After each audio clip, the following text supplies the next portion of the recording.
I'm Macy Egland. Starting today, you need a real ID or other acceptable form of identification like a passport to fly. Long Islanders have been scrambling to get one for weeks, and appointments at many local DMVs were nearly impossible to find.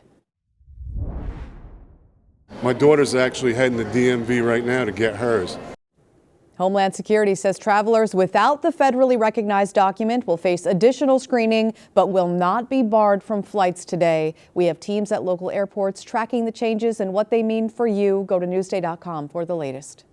Happening now, the papal conclave. Cardinals from around the world have sequestered themselves in the Vatican to elect a new pontiff who will succeed the late Pope Francis. Thousands of Long Islanders may lose their health insurance coverage at Stony Brook Medicine. United Healthcare members were notified about ongoing negotiations with the network. In-network coverage could be dropped June 1st if the two can't agree on reimbursement rates. A first look at Mount Sinai South Nassau's new emergency department, which includes 54 private exam rooms. Which will be better patient experience, noise reduction, better privacy.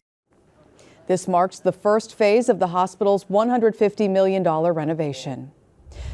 We're learning more about the plan to ban cell phones in our schools. Governor Kathy Hochul says the bell-to-bell ban will start in September and includes restrictions on smartwatches and tablets even during lunch. It's part of a yet-to-be-passed state budget.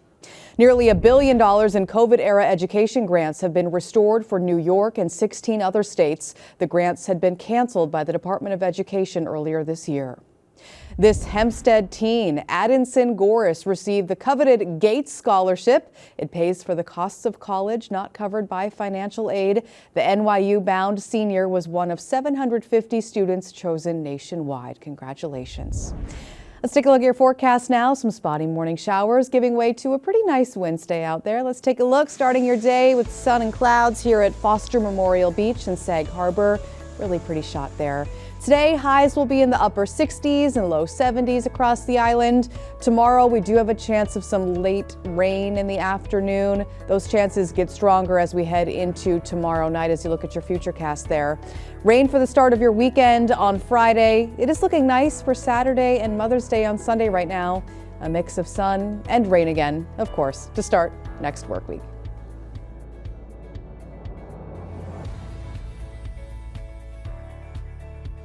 Long Island weather is brought to you by Fire Island Ferries.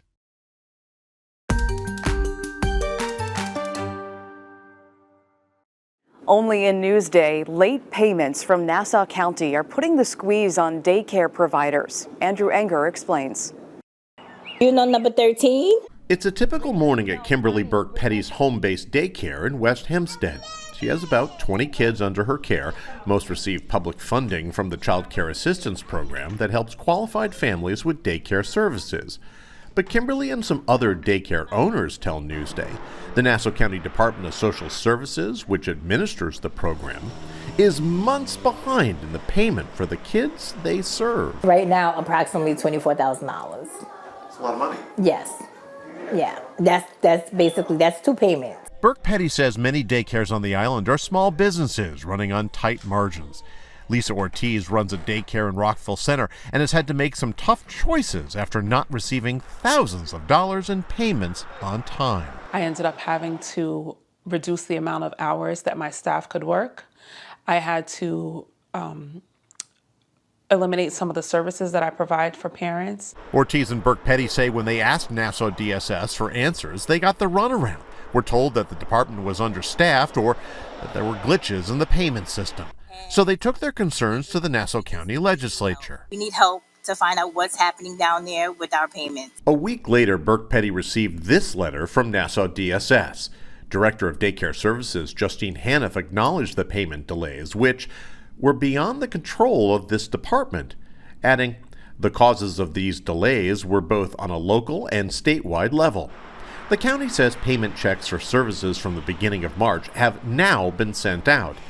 On Monday, Nassau DSS Commissioner Jose Lopez sent a statement to Newsday saying, we are currently hiring more people to process the claims. Working mom Leanne Hernandez of Freeport says She couldn't imagine what would happen if her 3-year-old daughter's care was reduced or even eliminated because her facility had to close its doors because of a lack of or delayed DSS payments. My world would spiral because I wouldn't be able to really work. Now that the Nassau County Department of Social Services has admitted it's having a payment issue, but is working to correct it, daycare providers tell me they hope the money that's owed them is sent sooner than later. I appreciate those people that are making an effort to do that, but how did it get out of hand? How did it get so out of hand? In West Hempstead, Andrew Enger, NewsdayTV. You can read more on the story on Newsday.com. Click Get More below the Newsday TV video box. You've heard of Mommy and Me play dates. How about Mommy and Mommy and Me? This play date is for families that have 2 mothers. This is my wonderful family. This is my wife Ivana and our 19-month-old daughter Aria. Aria, say hola! My wife and I started a 2-mom crew event because we really wanted our daughter and families like ours to see themselves reflected in lots of other families and not just the few LGBTQA families that we knew.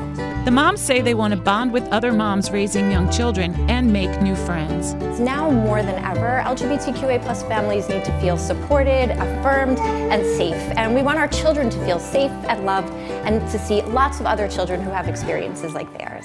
This inaugural event was arranged with the help of Mamas and Minis Long Island, which reaches 17,000 members. Families came to the My Play Space venue in Babylon Village from Long Beach, Farmingdale, Bethpage, Floral Park, Northport. You're just ready to get going, aren't you? Yeah. So our little guy, he's also curious about families, and we're trying to teach him that each family is different. Some families just have 1 parent, 2 parents, the different kinds of family dynamics as well. We have received an overwhelming response by creating an event for 2-mom crews. We have got people texting us and emailing us. We even created our own Facebook group. Families left with gift bags of rainbow goldfish and information about the next gathering. It will be on June 14th in Heckscher Park in Huntington, so that families with older children can attend as well. For Newsday TV, I'm Beth Whitehouse.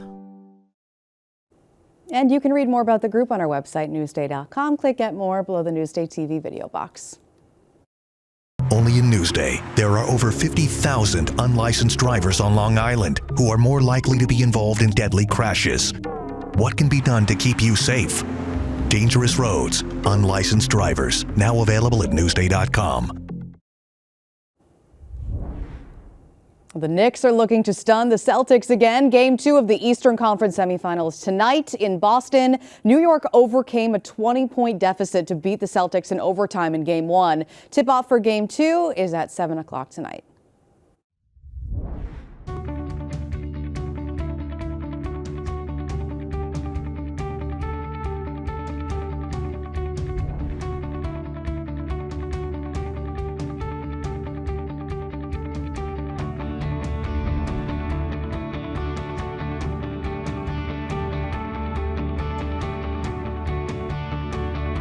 Enjoy Newsday TV from the comfort of your own home.